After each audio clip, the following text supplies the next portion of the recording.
Velkommen til podcasten Skudt i Guns, hvor våben, jagt og vilde historier mødes.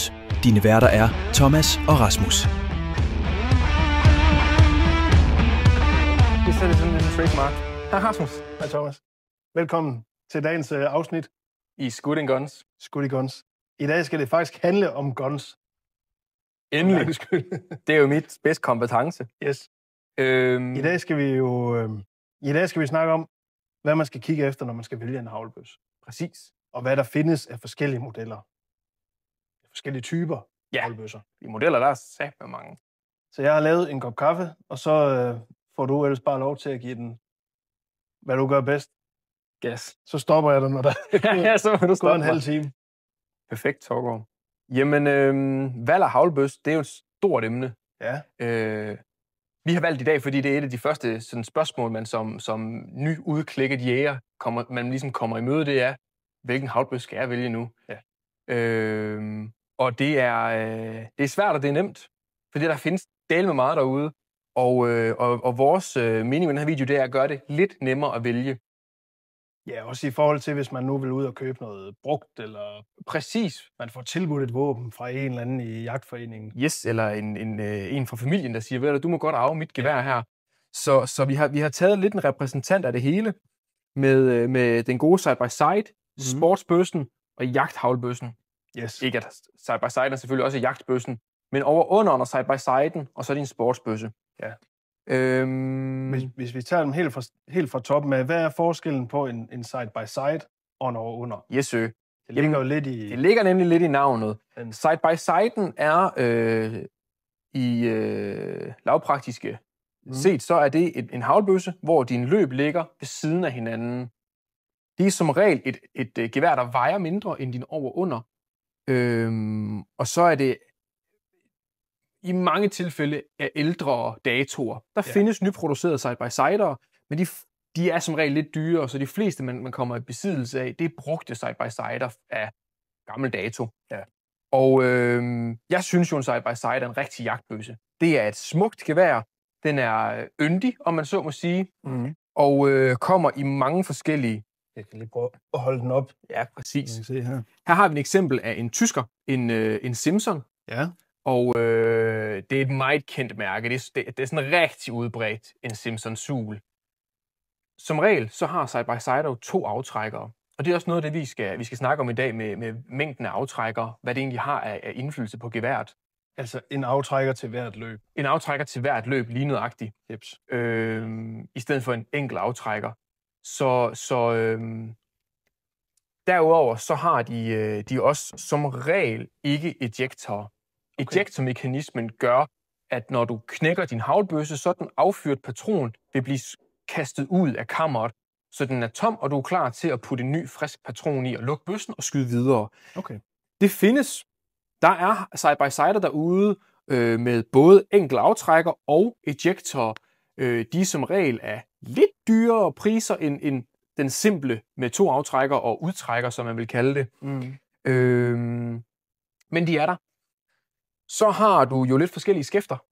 Ja. En side-by-side kommer hyppigst med 2 typer skæfter. Enten så har vi kontinentalskæftet, som Simpson her har, hvor vi har vores pistolgreb, og vi har en markeret kindpude på siden af kolben. Den gør ikke så meget kindpude, men den giver ligesom en indikering på, hvor man skal placere hovedet på kolben. Og så synes jeg, det er pænt. Og man holder lidt bedre på et pistolgrebsskæfte. Ja. Derudover så herude bagved, der har jeg en Husqvarna. Ja. De laver ikke kun plæneklipper. De laver også gevær, og gode gevær faktisk. Kan man få fingrene på en frisk Husqvarna, så har man et godt robust gevær. Men her ser man den traditionelle engelske skæfte, hvor du jo ikke har et pistolgreb, men en helt slank linje. Og det er jo i mange øjne endnu mere yndigt, fordi silhuetten af bøssen er ikke sådan, den er ikke så kantet, den er meget mere flydende. Er der noget funktionsmæssigt i, hvad sagde du det her var? Engelsk skæfte. Det engelske skæfte, og så kontinentalskæftet. Yes. I forhold til, når man skal skyde. Men det er der en lille smule. Jeg synes personligt, at det engelske skæfte er lidt mere uergonomisk, fordi at din vinkel på hånden er meget mere stejl, når du monterer bøssen, frem for at have en lidt mere afslappet vinkel, hvis du havde pistolgrebet, så er du nødt til at vinkle din hånd mere for at få fat i det engelske. Det næste kan også være, at hvis man ikke har lange fingre, som jeg har, at for at komme op og nå den forreste aftrækker på haglbøssen, så kryber man hånden ret tæt på din aftrækkerbøjle. Og fordi du ikke har så meget modstand i et engelsk skæfte, så kan kolben godt glide din hånd under rekyle, og så aftrækkerbøjlen kan gå ind og ramme dine lange fingre, og det gør hjernedød ondt. Så sådan en kold og regnfuld efterårsdag, efterårsjagt, så hører man engang imellem nede fra kulisserne, lige siger, det er dem med engelske. Det er dem med engelsk skæfter. Okay. Så det er sådan set bare, at et pistolgrebsskæfte eller kontinentalskæfte er lidt mere ergonomisk i mine øjne. Ja. Det er jo heldigvis subjektivt, hvad man er til. Det er jo side by side. Yes, sir. Så har vi den modsatte, hvor løbene ligger over og under hinanden. Over og under hinanden, som navnet indebærer. Ja. Og det er nok den mest typisk valgte haglbøsse på markedet. Så noget som den her. Præcis. Vi har en Beretta Ultralight her, bare for ligesom at sætte navn på bøssen. Det, der er fordelen ved din over og under, det er, at de kommer i moderne, de kommer lidt mere moderniseret, fordi det er den, der bliver produceret hyppigst i moderne gevær. Ja. Så de kommer, et nyt moderne kommer med en enkelt aftrækker, den kommer med ejector, så den kaster dine hylstre ud, og så kommer de som regel også med udskiftelige chokes. Og chokes, det er ikke noget, man skal bekymre sig om som nye, vil jeg mene, fordi at 9 ud af 10 af de folk, der kommer ind med deres gevær i dag på værkstedet, de har aldrig skiftet deres chokes, og så sidder de permanent fast.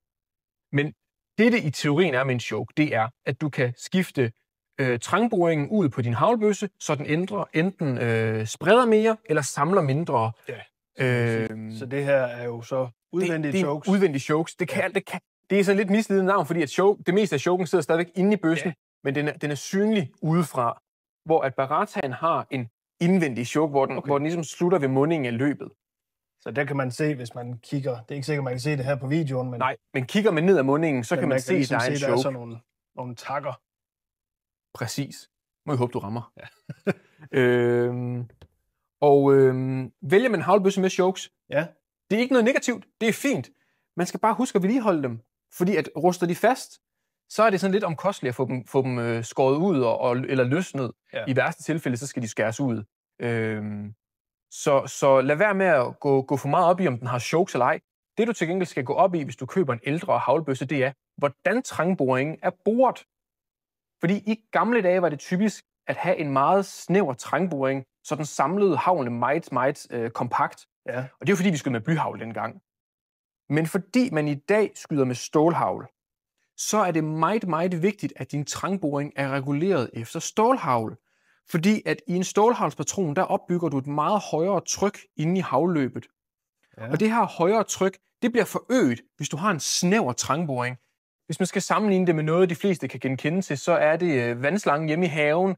Hvis din vandslange, altså åbning af vandslangen, ikke er snæver, jamen så flyder din stråle vand jo bare fint ud. Men ligger du tommelfingeren for halvdelen af åbningen, så øger du trykket inde i slangen, og derfor så får du en højere stråle, fordi trykket er højere. Ja.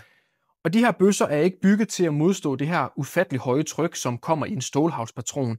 Så derfor er det en fordel, at man sørger for, at trangboringen er åben. Okay.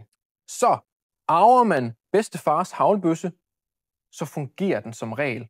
Det er ikke noget negativt, at den er gammel, men man skal bare være meget opmærksom på, at trangboringen er reguleret derefter, at vi bruger stålhagl i dag. Og kan man se det? Kan man se det på den nogle steder? Ja, som regel er det markeret, hvad den originale trangboring var, men det er sjældent markeret, hvis den er reguleret bagefter. Okay. Så det er noget, man besøger bøssemageren, som forhåbentlig har et trangboringsmål, som måler det ud for dig og fortæller dig, hvad man skal gøre derefter. Det er ikke så meget et problem på moderne over-under. Der findes også ældre over-under, som har snævre trangboringer. Skal selvfølgelig også reguleres op. Men det, der gør en over-under lidt mere, hvad kalder vi det, attraktiv for jægere, det er, at det er som regel nemmere at lære at skyde med en over-under. Okay. De er mere ergonomiske. De er endnu mere ergonomiske, fordi du har det her brede forskæfte, du ligesom holder rundt om, i stedet for, at du skal have fingrene med rundt om løbene. Ja, så man kan jo godt se, at her er der mere plads. Det er meget mere velegnet til at holde om, end siden af din havløb. De bliver også varme, hvis du skyder en del med en side-by-side, frem for over-underen. Ja. Så her har man jo kun lige akkurat plads til. Præcis. Medmindre man lægger fingrene med op omkring løbene, men så får du også et mindre syn skudbillede.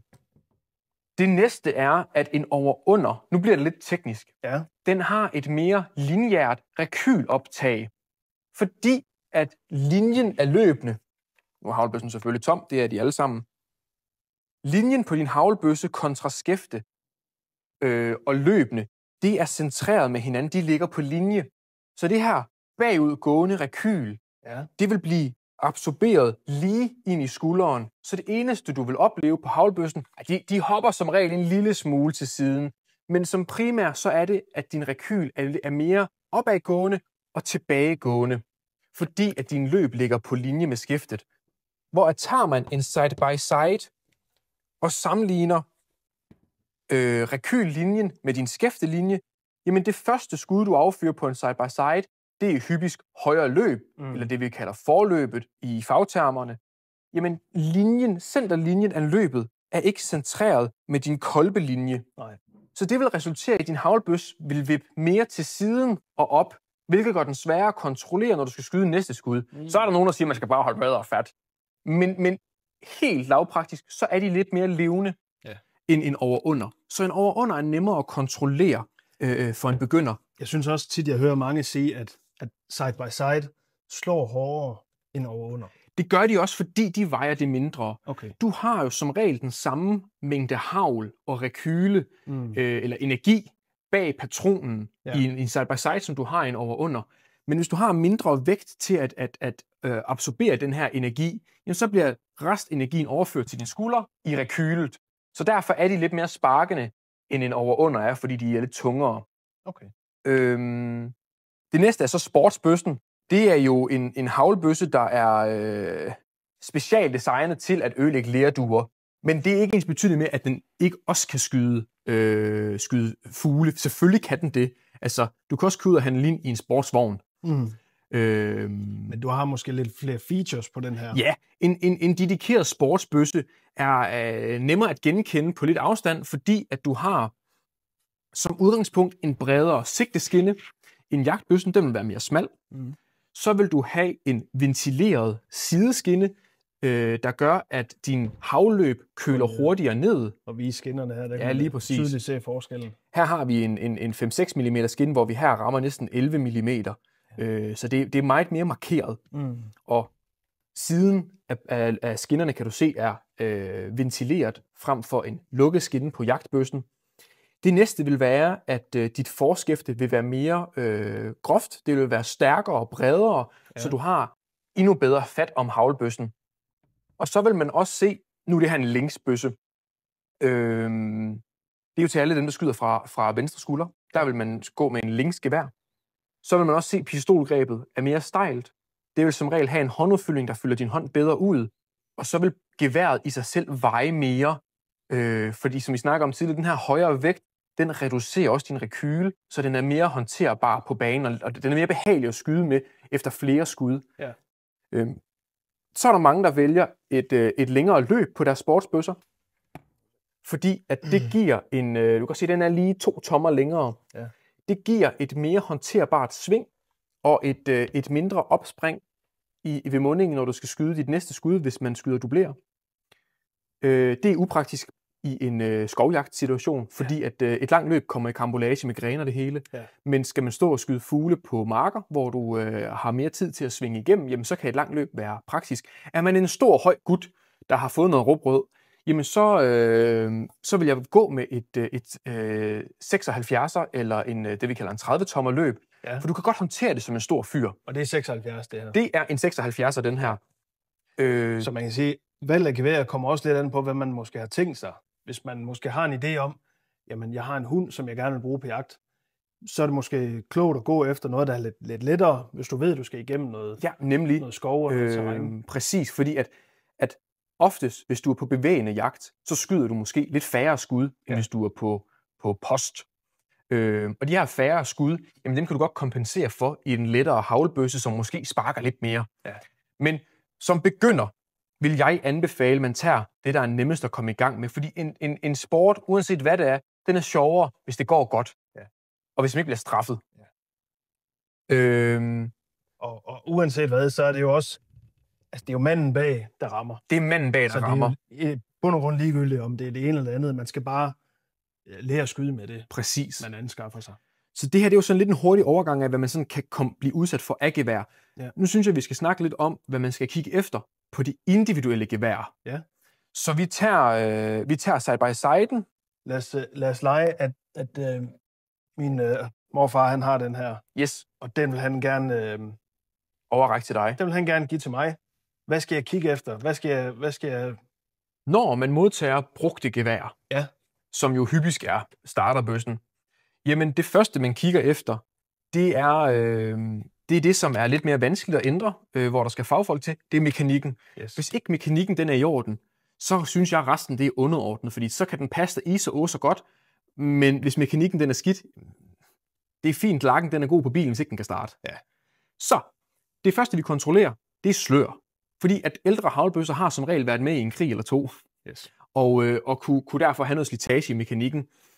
Slør, det kontrollerer du ved, at du altid piller forskæftet af på din haglbøsse, ja, og på de fleste haglbøsser, så sidder beslaget til at pille skæftet af, det sidder under dit forskæfte, med sådan en lille finger, en du lige vipper ned. Ja. Nogle haglbøsser sidder den også ude på spidsen, det gør den på spanske haglbøsser, eller også så sidder den, som du faktisk bare skal trække af. Okay. De er sjældne, så ser man et beslag på undersiden, eller en trykknap på spidsen, så er det den, man ligesom bruger for at pille forskæftet af. Trækker ned i knappen, og vrider forskæftet af. Yes. Så vil jeg anbefale, at man ikke affyrer geværet, mens forskæftet det er af, for det gør det mere vanskeligt at samle, når man skal til at spænde mekanikken. Forskæftet af for at kontrollere slør. Kolben ind i hoften. Ja. Holder godt fast om pistolgrebet, og så tager man sin anden hånd og lægger om baskylen, så man ligesom klemmer om hele haglbøssen, men ikke om løbende. Og baskylen er det her? Ja, baskylen. Selvfølgelig. Baskylen, ja, det er den klump jern, som er forbundet med din kolbe, og hvor løbende ligger ned i. Yes. Så er vi også med på den. Det er fint at få de her fagtermer ind. Holder fast om kolben, holder fast om baskylen, og så vrikker man haglbøssen. Og i Husqvarnaen her kan man faktisk mærke, at der er en lille smule, der sådan rokker. Man kan sådan mærke, at der er noget, der lige siger sådan nuk, ja, inde når man står her.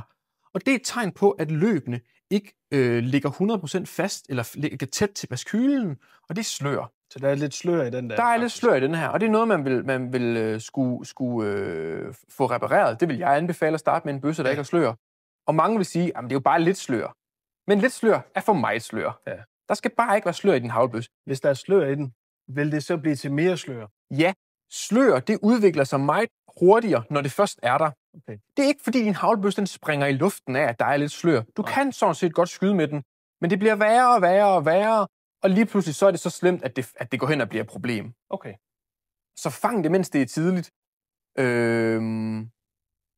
Og det er noget, man skal have med, især hvis det er et gevær, man ikke får foræret, men et gevær, man skal ud og bruge penge på. Ja. At er der først slør i, jamen så skal prisen afspejle, at sløret skal repareres. Nu ved jeg godt, det kan være svært at give en fast pris på alting, men hvad koster sådan en reparation? Jamen, hypisk slør vil koste på en side-by-side, hvor at jeg har mulighed for at pille hovedbolden ud, vil det koste omkring 2500 for at få repareret et slør. Så det er en ret bekostelig reparation? Ja, til betragtning af, hvad prisen for en gammel haglbøsse vil være, ja, men priserne på nu ligger der en Browning Pro Sport, som jo en ny pris næsten koster 40.000. Ja, men der findes jo mange brugte derude, ikke? Der findes mange brugte. Hvor du kan få sådan en her til måske 500 eller 1000 kroner. Ja, foræret af en kammerat, ikke også? Men koster det så 2500 at reparere den? Er det værd? Så er det måske ikke det værd. Netop. Som jeg altid siger til folk, der kommer ind med arvstykker, effektionsværdi kan man ikke sætte beløb på. Nej, selvfølgelig. Fordi hvis det er oldefars haglbøsse, eller bedstefars haglbøsse, jeg synes jo, det er lidt romantisk at tænke på, at den haglbøsse, man står med i hånden, den gang bedstefar, han investerede i den, der var den jo dyr for ham. Ja. Eller lad os sige oldefar. og fødevarene var jo ikke sådan, du gik ikke bare ned og hente en bakke æg eller et pund kød. Nej. Så den haglbøsse har været skyld i, at din far blev mæt, fordi den har fået fasaner og harer med hjem. Ja. Og fordi din far han blev mæt, så mødte han din mor, og nu er du så her i dag og står med haglbøssen. Præcis. Det synes jeg, der er sådan lidt... Det har der meget værdi. Det har meget værdi. Men hvis man kigger på, skal ud og kigge gul og gratis eller et eller andet, ikke, så hvis man så kigger man det med ren genstandsværdi, jamen slør er en omkostelig sag, og det gør, at haglbøssen skal ikke koste mig, synes jeg. Det næste, det er selvfølgelig en visuel inspektion af stand. Er der rust? Er der hakker og buler? Og revner i skæftet er noget, man også skal lægge mærke til. Ja. Der kommer hyppigt revner i de her ældre gevær over tid omkring baskylen. Og nu er den her, jamen den var udsat for, at en ordentlig fli af skæftet flækket af. Og det har vi så forsøgt at reparere med et stykke træ. Så revner er også noget, man skal gå hen i, fordi de bliver også kun værre. Yes. Så er det, at man kontrollerer løbende, om de er fine indvendige. Og det er meget simpelt. Jamen, man holder den op imod noget lys, og så ser man, hvordan lyset det spejler sig ned igennem løbet. Og hvis der er pletter, jamen, så er det rustar. Selvfølgelig renser man lige løbet igennem ind. Så de skal være... Ideelt så er de lige så glatte som spejl. Eller... De skal spejle ind i løbet helst, ja. Fuldstændig. Det næste er jo så, at din haglbøsse skal passe dig. Nu har du fundet en bøsse, der ikke er for meget slør i. Du har fundet en bøsse, der er i respektiv pæn stand udad til. Nu skal vi finde noget, der passer dig. Ja. Og jeg synes, mange forhandlere, de lægger meget høj vægt på, at bøssen skal rettes til dig. Ja. Og nu ved jeg godt, at jeg måske kommer lidt bliver lidt upopulær, men det synes jeg, der er lidt af noget vås i starten. Fordi at det her med at skyde med haglbøs, det handler om, at skulder haglbøssen ens hver gang. Rigtigt. Og hvis man er ny inden for den her disciplin, så er det umuligt at gøre det ens hver gang. Så det her med, om cast-offet, det passer dig. Ja. Det er noget, jeg lægger mindre vægt på, når jeg skal vælge en haglbøsse sammen med en kunde. Det, jeg lægger stor vægt på, det er, om længden den passer dig. Fordi det er et meget mere fysisk, konkret mål, fordi at, jamen, dine arme er sgu så lange, som dine arme de er. Så der kan vi nemmere finde ud af, om haglbøssen er for kort, eller om haglbøssen er for lang. Og det, man kigger efter, når man vælger sin haglbøsse, det er, når man skulder den, lægger den ind til skulderen, så skal man cirka have 90 grader i overarmen. Ja. Imellem overarm og underarm, der skal cirka være 90 grader. Er der under det, jamen så er haglbøssen for kort, og er der over, så kan haglbøssen være for lang.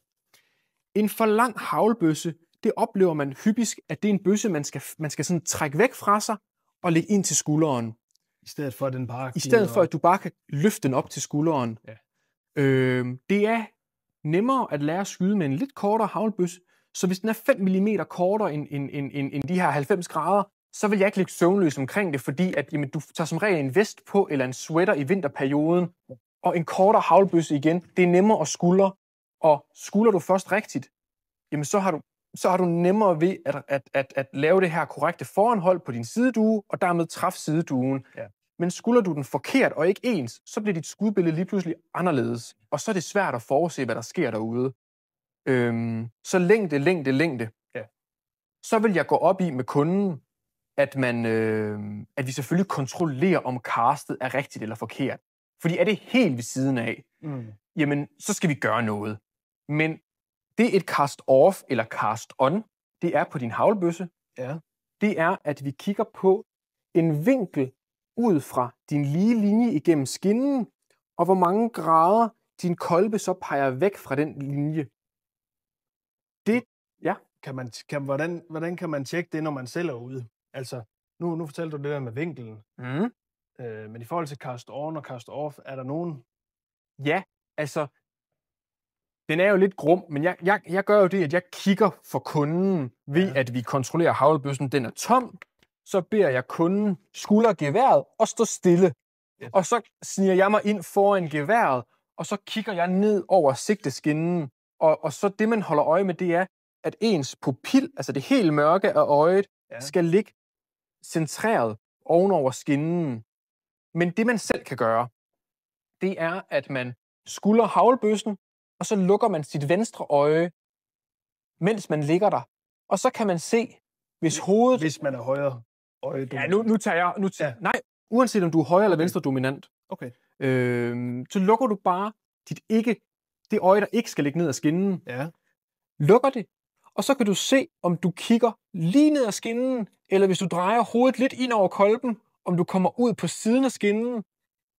Og det er så, hvis du ligger på venstre side, hvis du kan se venstre side af skinnen, så skal geværet have en lille smule mere cast off.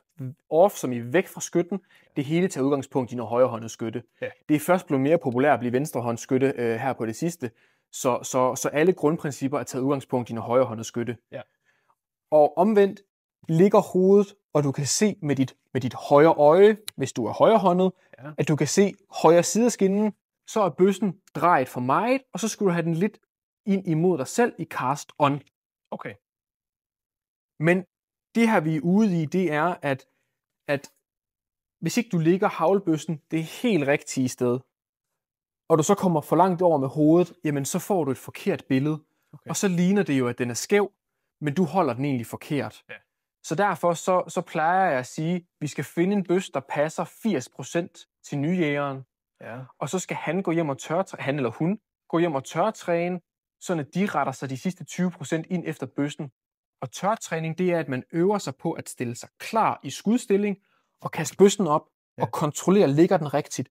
Og ligger bøssen ikke rigtigt, det her med at kigge ned ad skinnen, jamen så korrigerer man lidt i sin stilling og prøver igen og siger, der kommer jeg sgu ikke nok op, og gør det igen og igen og igen. Godt. Så man kommer ud og skal kigge efter våbnet, kontrollere, forsløre først. Altid kontrollere mekanikken. Igennem løbende. Kigger, at løbene de er rene og ikke er fulde af rust. Og så de ting, du har nævnt her i forhold til at få den til at passe, eller se, om den passer i hvert fald. Ja, netop. Og passer den nogenlunde, så gå med det. Fordi langt hen ad vejen, så tørtræningen skal sidde derinde, man ligesom kan... Ja.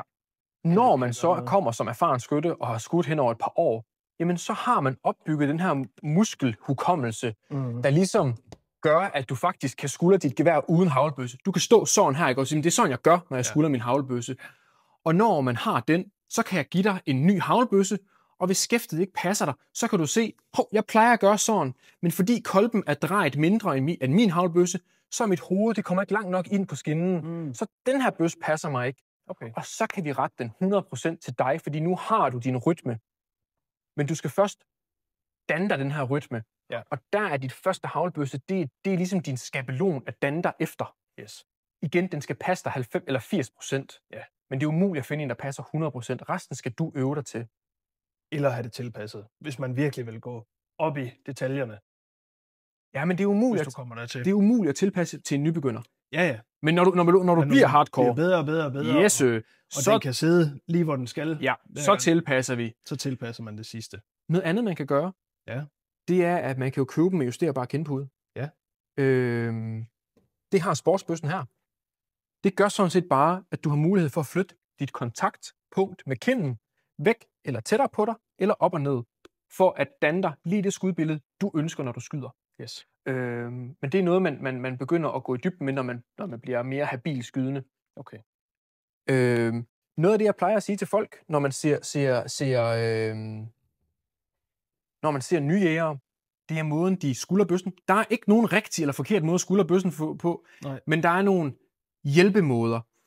Jeg plejer at gøre det, og det er ikke så meget jagtrelevant, men i starten skal vi jo også bare træne det her sving i bøssen, så vi ligesom er klar til at skyde på et bevægeligt mål. For det er det, vi træner på lerduebanen, det er at lære at skyde til et bevægeligt mål. Ja. Og jeg har det sådan, hvis jeg kan gentage det ofte, jamen så kan jeg begynde at fokusere på, hvad jeg gør forkert. Hvis jeg har så få fejlpunkter i min skudrytme som muligt, så kan jeg også begynde at udpege, hvad der går galt. Yes. Så hvis min montering er korrekt, så er det ikke den, jeg skal bekymre mig om. Så er det som regel bare, hvorhenne mit skudbillede er i forhold til duen. Okay.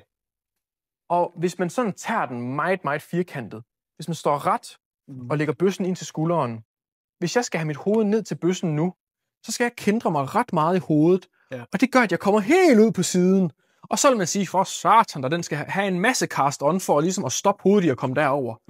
Men det er ikke godt. Vi skal have hovedet tættere på midten af kolben, og vi skal have hovedet ned til kolben. Ja. Så det, jeg plejer at gøre, det er, at jeg plejer at gå et skridt frem, og ligesom gå sådan lidt ned i knæet på mit venstre ben. Ligesom man lærer til jagttegnet. Ja. Og så læner jeg mig frem i kroppen, så jeg danner mig en lige linje imellem mit underlov og ryg. Ja. Fordi ved at gøre det her, hvis man kigger på, hvor min næse den er i forhold til kolben, ved at gå frem og læne mig. Jeg har ikke ændret på mine muskler i nakken, men min næse den ligger allerede fremme på kolben, frem for før. Så når man tester, om den passer til en, så er det en god idé lige at lave den der øvelse. Ja, man skal...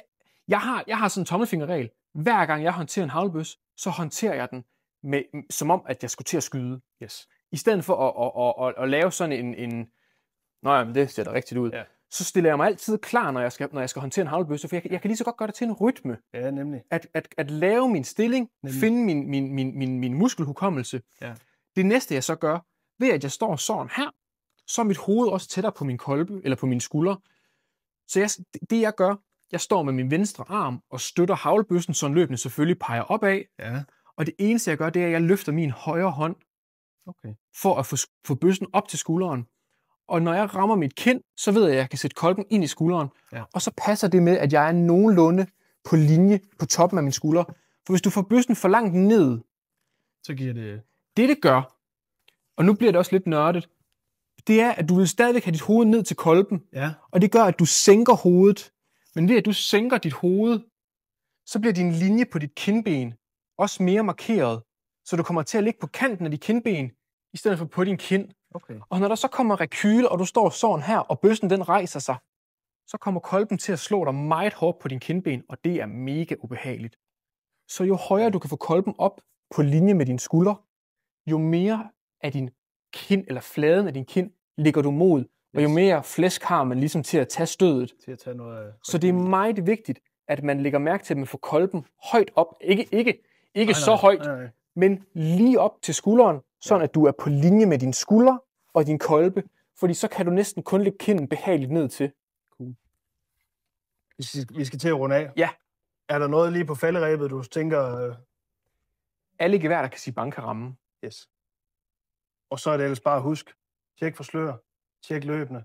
Er der revner i skiftet? Yes. Er det pænt overordnet? Ja. Og det med længden. Og det med længden. Yes. Og hvis man er i tvivl, så kan man altid besøge en bøssemager eller en jagtforretning. Ja. De kan som regel sige sådan nogle ting an. Det var lidt om haglbøsserne, eller meget om haglbøsserne.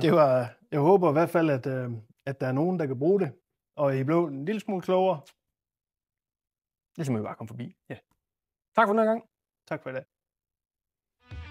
Podcasten er lavet i samarbejde med Hunters Point og er klippet og redigeret af Cecilie Werner.